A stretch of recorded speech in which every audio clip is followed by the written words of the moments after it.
Halo semuanya, apa kabar? Podcast kali ini kita bakalan membahas tentang kripto dan di sini ada narasumber teman sendiri, Pak Andrianto. Halo semuanya, salam kenal. It's an honor ya diundang ke sini ya. Kebetulan kita satu kota juga kan. Wah, mantap pokoknya. Terima kasih sudah datang. Saya lihat Pak Andrianto di sini cuan terus. Betul. Jadi aku juga ada komunitas nih, namanya Cuan Terus. Nah itu kita lebih fokus ngebahas cryptocurrency sih. Oke. Untuk forex dan Forex gold juga ada, cuman nggak sebegitu ramainya dibandingkan kripto. Jadi more fokus di cryptocurrency-nya. Nah, ngomong-ngomong kripto nih ya, perjalanan Anda mulai dari awal dulu sampai sekarang ngerti di kripto atau ada mentor-mentor tertentu yang membawa, oh kripto menarik nih. Itu gimana sebenarnya? Oke, jadi ngomongin background ya Mas ya. Sebetulnya saya nggak ujuk-ujuk terjun di financial market gitu loh. Di 2017 itu ada duit nganggur lah. Oh. Ada duit nganggur, abis itu orang tua tuh kebetulan cuma deposito aja. Aku nyobain yang more advance gitu. Jadi mulai reksadana dulu, saham dan lain sebagainya sambil usaha. Tapi terjun di cryptocurrency bisa dibilang awal banget sih di 2019. Kalau 2017 hanya sekedar tahu-tahu aja Mas. Jadi belum sampai terjun banget. Kok bisa ngekick kripto nih? Waktu itu tahu dari beberapa forum sih, di X sama di Instagram. Ada yang sering ngomongin kripto banget. Di 2019 itu udah kejatuhan kripto kan di 2017 bull run. Aku masuk tuh di harga 6 ribuan. Masuknya masih di exchanges lokal sih di situ. Oke, sekarang sudah di Sekarang 56. Udah turun sih dari last ATH kemarin. mantap. Kripto juga lagi sepi sih. Jadi gini Mas, saya kan sebenarnya nggak pernah mengerti tentang kripto, maksudnya belum terlalu mengenal tentang kripto. Nah, yang saya bingungkan itu kripto sebenarnya fungsinya kripto itu apa? Yang saya bingung sampai sekarang itu. Oke, jadi sebetulnya cryptocurrency ini new teknologi ya. Balik lagi ke teknologinya sebetulnya blockchain kan, dimana blockchain sendiri sebuah buku atau ledger besar yang nge-track semua transaction. Jadi itu terdesentralisasi, nggak ada yang ngatur, abis itu transparan dan bisa dicek oleh siapapun. Itu penjelasan yang paling simpelnya. Nah, kalau fungsi dari cryptocurrency sekarang itu ada berbagai macam banget. Dari sebuah project itu macam-macam. Kalau di Bitcoin sendiri difokuskan untuk peer-to-peer as a store of value dan sekarang dipercaya sebagai hedge on inflation. Tapi untuk project-project yang lainnya makin menarik nih. Ada yang buat solving the problem security, kemudian cross border payment kayak XRP dan lain sebagainya. Macam-macam banget sekarang. Bahkan sektor-sektor di cryptocurrency sendiri sekarang sangat-sangat berkembang. Nah, untuk menentukan ini project cryptocurrency bagus nih. Ini enggak nih. Itu dari fundamentalnya juga ada. fundamental ini white paper. Iya, white paper, kemudian community. Cuman di cryptocurrency ini gue bisa bilang itu community based banget sih Mas. Oke lah, fundamental itu ada dari white paper, kemudian roadmap project dan lain sebagainya. Cuman seberapa banyak community itu stay dan ngedukung project tersebut? Menarik sih sebenarnya kripto di sini ya. Untuk project banyak banget. Banyak juga. Ratusan ribu, even Ratusan ribu ada. Kayak setiap hari sekarang ada, apalagi memes coin kayak gitu Mas. Koin-koin ya lucu-lucuan, kayak Dogecoin awalnya nggak berharga, Habis gitu sekarang itu ya. Oke, ini kemarin ngomongin Dogecoin, altcoin dan lain-lain. Pak Andri atau Bang Andri di sini itu rame gara-gara Manta kemarin. Gara-gara Manta. Nah, Manta kemarin kan bener-bener hype banget. Betul. Bener-bener hype. Saya aja ngelihat, wih keren banget ini Manta ini, keren ini. Saya ikut kemarin. Beli. Katlos kenapa tuh? Katlos sekarang. Oke, rame banget kan. Betul. Nah, yang menarik kamu bilang overvalue. Iya. Dan itu luar biasa banyak apa ya kalau dibilang kontras banyak banget. Betul. Tapi alhasilnya Benar. Kebetulan. Kebetulan. Nah, dari situ sebenarnya apa yang kita bisa pelajari sebenarnya dari sana Sebuah project gitu ya. Oke, jadi Manta sendiri kemarin itu bisa hype karena dari community-nya. Sebelum Manta launching itu kan ada fase airdrop Mas. Benar. Di mana airdrop itu banyak yang ngikutin, banyak yang staking dan lock duit mereka di sana untuk dapetin airdrop. Terus kemarin itu kalau nggak salah aku cek di beberapa on-chain data di token terminal itu memang overvalue pada saat itu gitu loh. Kalau sekarang udah nggak tahu. Kalau sekarang harga berapa ini? Udah 0, something, udah turun 80-an% dari situ. Untung saya udah cut loss dulu. Aduh, saya sering lihat itu loh mas, kayak hamster yang diklik Itu airdrop kan, tap to earn sekarang nih. Jadi di cryptocurrency sendiri itu bisa dibilang banyak banget sektor yang bisa kita mainin mas. Ya, let's say kita nggak punya knowledge, nggak punya duit berlebih untuk investing di crypto, kita bisa start dari airdrop. Dan itu memang disediakan oleh berbagai project. Tujuannya adalah untuk satu, marketing itu sendiri. Habis itu yang kedua adalah untuk investasi kan di sana kan. Jadi kalau mereka raising fund, ini loh ada user aktifnya dan lain sebagainya. Untuk adopsi kripto secara massal kan rame banget nih. Beberapa tahun ke depan kira-kira seperti apa sih? Kalau saya pemikiran sih tetap Bitcoin bakalan tetap Stay high. Untuk yang lain kira-kira. Oke, jadi kalau untuk adoption sebetulnya makin kesini makin menarik kan, dan makin diregulasi kan. Nah benar. Dimana kalau kita ngelihat beberapa election di negara kita aja kemarin udah ngomongin cryptocurrency, ngomongin blockchain. Bahkan sekarang di US election mereka udah ambil sektor Bitcoin juga untuk mendukung kan. Ada dua kubu nih, Donald Trump sama Kamala kan sekarang. Kamala sini masih tentatif nih apakah beliau mendukung atau enggak kan. Kalau Donald Trump kan full support crypto. Padahal pada election yang tahun sebelumnya mereka deny banget kan mas. Dan kalau kita lihat sekarang beberapa perusahaan ETF, even BlackRock, Fidelity dan lain sebagainya udah masuk ya, udah masuk ke Bitcoin gitu loh. Untuk yang Ethereum kan udah sekarang udah ada ETF-nya. Cuman berita 2 hari kemarin kalau nggak salah ada salah satu perusahaan namanya VanEck itu mundur nih dari ETF tersebut. Kayaknya demand-nya kurang sih kalau untuk ETF Ethereum ya. Mungkin kalau Bitcoin mungkin masih masih trennya masih bagus. Kesalahan yang dihindari oleh trader investor yang pemula apa ya biasanya yang harus dihindari lah? Ya itu tadi sih sempat kita mention sebetulnya ya. Satu, nggak tahu apa yang kita invest. Yang kedua, mereka orientasinya pengen cepet kaya kan. Terus nggak mungkin. Jadi nge-skip prosesnya kan. Itu untuk pemula. Sekarang agak menarik. Untuk yang sudah luar biasa berkecimpung di kripto lama dan lain-lain, kira-kira apa kesalahannya dihindari? Kesalahan yang harus dihindari. Yang harus dihindari. Satu, nggak boleh overconfidence. That's it. Karena cryptocurrency itu banget mas. Kita kayak kehilangan waktu 3 hari atau seminggu, trennya udah changing atau udah berubah. Jadi kita nggak boleh overconfidence dan merasa sok jago. Harus tetap belajar terus nih. Sadar diri katanya. Betul. Karena ketika kita sok jago di kripto pasti kena gampar. Pasti, hampir pasti. Yang kedua mungkin lebih rapi lagi ke money management sih mas. Money managementnya tuh harus rapinya serapi apa ini? Harus strict sih kalau di cryptocurrency, karena portfolio allocation di cryptocurrency itu harus, menurut saya harus rapi. Jadi sizing di major coin Bitcoin-nya, untuk persentase untuk tradingnya itu benar-benar menurut saya pribadi harus. Untuk persentase cut loss-nya sekarang kira-kira berapa persen? Tergantung trading plan sih itu. Tergantung trading plan. Sama aja kalau kayak forex sih, tergantung berapa pips. Kan tergantung kita mau swing scalping atau lain sebagainya. Kalau di kita money managementnya itu biasanya kalau loss mau berapa? 1% atau loss bisa juga. Iya, di cryptocurrency bisa juga. Yang ketiga udah sih harusnya 2 itu. Iya. Kebanyakan memang di forex aja pak. Di forex saja overconfident kebanyakan. Confidence sih enggak boleh. Sering banget. Pertanyaan selanjutnya gini mas. Kripto ini kan saya masih bingung. Kripto ini kan mata uang. Betul. Nah, tapi untuk kedepannya, apakah kripto ini akan mengganti mata uang atau tetap beriringan ada mata uang fisik dan ada mata uang kripto, atau mungkin kedepannya full kripto satu dunia? Oke, itu masih menjadi perdebatan ya. Namanya juga cryptocurrency ya. Kriptonya sendiri di kriptografi, currency-nya adalah mata uang. Pertanyaannya apakah nanti kedepannya kripto bakal jadi currency? Di berbagai negara itu sudah ada pembayaran melalui kripto. Bahkan kalau nggak salah Mastercard itu juga udah bisa. Aku kebetulan ada sih kartu Mastercard yang terkoneksi dengan kripto, beli gitu bisa tinggal di tap doang, ambil langsung dari cryptocurrency. Cuman kalau di Indonesia cryptocurrency regulasinya hanyalah sebagai alat investasi komoditi, tidak boleh digunakan sebagai pembayaran, alat tukar gitu loh. Jadi apakah kedepannya bakalan full satu dunia? Ya, we don't know. But kalau emang itu terjadi sih, value Bitcoin bakalan gila banget sih. Langsung.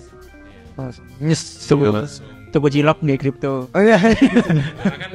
Apa ya, narasi yang digoreng-goreng kan Bitcoin sendiri cuma 21 juta, sedangkan populasi dunia 70. Hard money lah. Very hard money. Yang paling menarik kira-kira apa yang untuk pendapatan di cryptocurrency ini, teman-teman ada yang paling menarik ya, tergantung dari latar belakangnya sih Mas. Kalau misalkan biasanya teman-teman kan, saya pengen, jadi kalau saya saranin itu dapat dari forex atau emas, diambil, investiin ke cryptocurrency, ke Bitcoin atau gimana. Nah itu investingnya katakanlah di sekitar di bawah 10 juta. Kira-kira diapain? 10 juta ya, mungkin bisa di-investing, mungkin di 70% buat kita investing di Bitcoin. Tetap ya. Kalau early masuk udah Bitcoin aja, karena itu udah based on track record, aman dan pasti gitu loh. Karena altcoin itu sometimes kali ini tren Mas, tahun depan udah nggak ada. Kadang udah berbeda, turun bisa 80, 90% dan lain sebagainya. Kayak 30%-nya itu bisa untuk nge-research ya, di airdrop sih kalau menurutku. Dan main-main aja di community-nya. Tapi kalau pengen hal-hal baru ya trading juga nggak masalah. Cuman itu kan bakal menyita waktu juga gitu. Benar. Kalau di cryptocurrency bisa nggak kayak technical full atau technical full sebetulnya bisa-bisa aja, bisa aja kalau itu mendukung. Kayak jujur aku sebetulnya technical traders banget Mas. Jadi mau di crypto mau di forex ya technical, ngelihatnya point of view technical, dan fundamental kita ngelihat when dan where kan sebetulnya kan. Kapan nih terus apa yang sedang terjadi di market. Nah, kalau kondisi saat ini di crypto tuh agak rumit fundamentalnya karena banyak banget yang berkaitan Mas. Apalagi geopolitik sekarang lagi kurang adem ayem kan, ada banyak banget kan. Abis itu kayak beberapa macroeconomic news sekarang itu sangat sensitif banget di kripto. Di kripto ya? Iya, jadi agak susah sih bisa dibilang sekarang permainannya. Tetapi memang technical di sini sudah menunjukkan semua sebenarnya.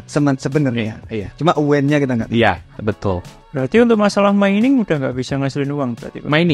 Mining sebetulnya itu nggak cocok untuk kita yang baru mulai. Cocoknya untuk orang-orang yang sudah kaya lah di sana. Karena kan untuk investmentnya aja udah berbeda. Banyak banget. Trend mining sebetulnya naik karena Ethereum dulu kan. Cuman sekarang Ethereum sudah berubah konsensusnya. Proof of work ke proof of stake sekarang. Dan sekarang ya gara-gara mining juga VGA kan naik kenceng. Iya. 2021 tiba-tiba VGA semuanya naik. Tapi sekarang udah back to normal lagi sih, karena ya Ethereum-nya udah balik lagi ke mungkin untuk Forex Factory apakah pengaruh di kripto? Berpengaruh hanya 3 aja sih sebetulnya yang perlu kita lihat ya. Satu NFT itu tadi, CPI sama FOMC itu aja sih. Kalau sisanya sih nggak perlu banget. Dan direct impact-nya juga nggak langsung liar kayak gold Mas. Kan kalau gold kan tiba-tiba wing gitu. Kalau di Bitcoin agak slow sih, tapi nggak high impact yang gold sih. Berarti telat intinya. Betul, agak delay. Emas di sini broker itu ada namanya risk management juga sebenarnya. Jadi liquidity provider itu punya risk management. Makanya ketika kita entry buy stop sell stop, loncat harganya. Leverage-nya juga dikurangin. Leverage-nya dikurangin biar kita itu nggak bisa open agak banyak, harganya loncat biar kita nggak untung lebih banyak kayak biasanya. Itu namanya risk management dari liquidity provider, kita kontak juga. Kemudian kalau untuk Bitcoin saya lihat nggak ada pengaruhnya ketika itu. Cuma spreadnya kok agak lumayan. Mungkin kalau bukanya di MetaTrader. Harusnya di mana ini? Kalau di exchanges kriptonya sih enggak. Oh enggak ya? Enggak ada high impact banget sih. Ini Mas ada yang coba kripto di scalping Mas. Wih, bisa nggak skip? Bisa ya? Bisa, sangat-sangat bisa. Nggak habis di spread. Liquidity-nya aman ya? Scalping di sini time frame berapa dulu? Ya, 5 menit bisa. Bisa ya? Bisa. Untuk money management di kripto nih. Kalau di forex kita selalu bilang 1% 2% biar dia tradingnya bisa jangka panjang.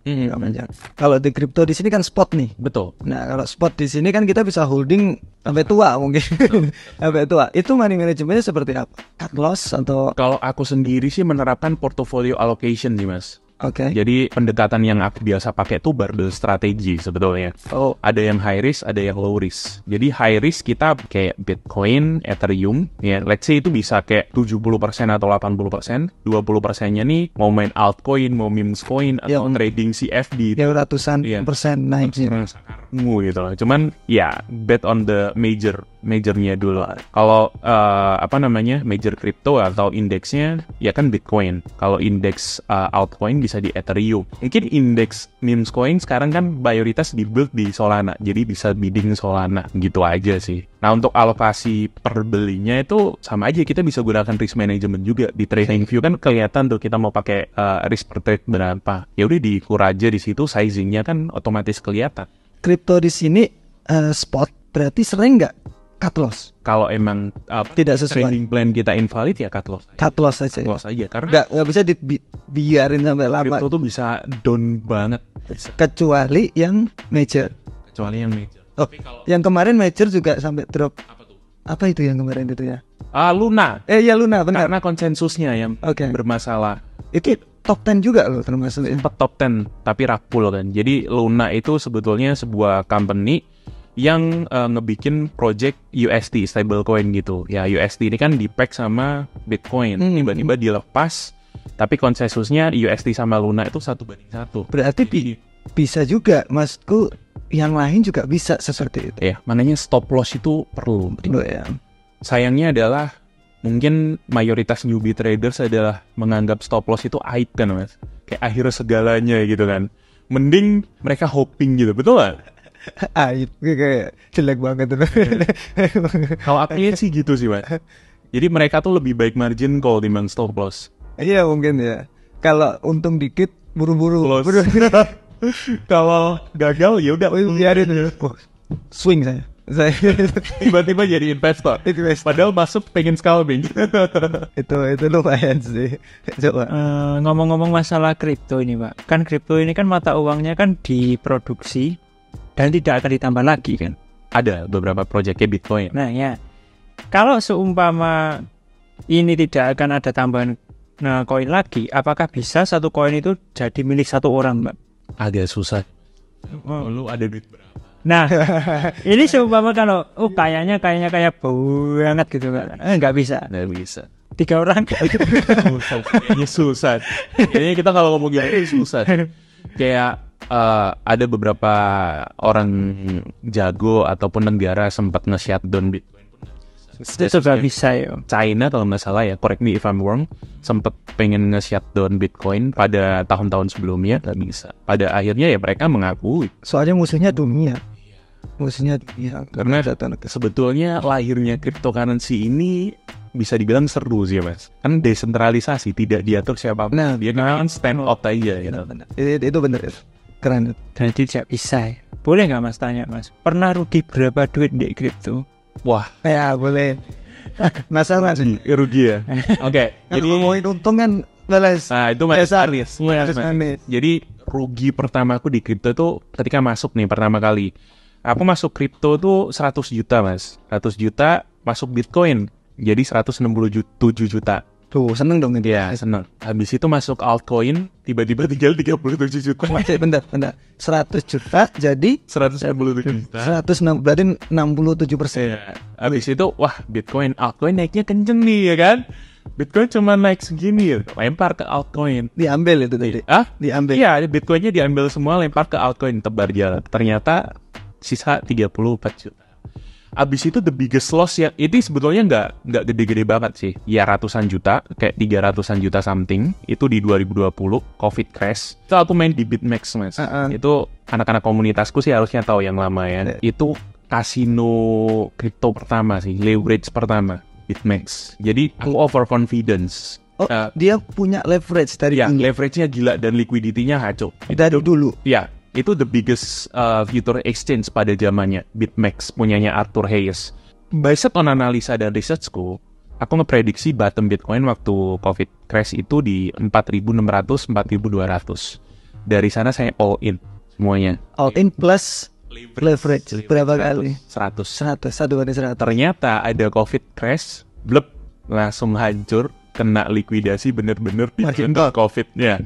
bener-bener di bottom profit 2020 COVID. Tapi sebenarnya kalau nggak pakai leverage mungkin masih bisa jalan. Harusnya aman. Nah itu kerasa banget, dan itu yang yang reset psikologi sih. Oke lah, duit gitu sih segitu hilang, ya gede sih. Cuman Bisa cari. Oke lah. Cuman itu ngerubah bagaimana cara aku pandang market sih. Jadi harus strict di money management, jadi harus pakai stop loss dan lain sebagainya. Karena waktu itu tiba-tiba all the exchanges tuh di shutdown, Mas. Karena COVID. Karena kalau nggak di shutdown, mungkin Bitcoin bisa saat 1000-an something atau bisa week sampai. Kenapa kok bisa? Karena itu kan nge-trigger likuidasi, kayak bola salju gitu. Kan kalau kita terkena likuidasi, barang kita dilempar ke market. Di stop 5 menit sampai 15 menit. Habis di stop ya, kena likuidasiku. Opennya itu di 4.600, tiba-tiba 5.500. Oh itu yang sedih. Wah, itu sedih. Yang bener-bener loss yang sampai sekarang keinget. Tapi biasanya setelah loss kayak gitu, kita mau naikin resiko dan lain-lain, keinget biasanya. Biasanya keinget. Ya bukan advice kalian harus loss banyak dulu, ya jangan.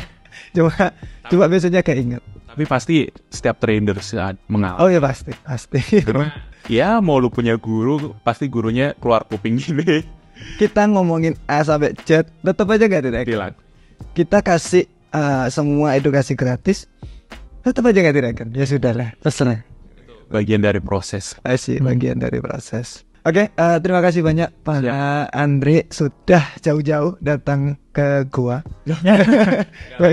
Deket-deket kita. Datang ke gua. Terima kasih operatornya yang sudah men-set up dari pagi. Terima kasih semuanya. Mari.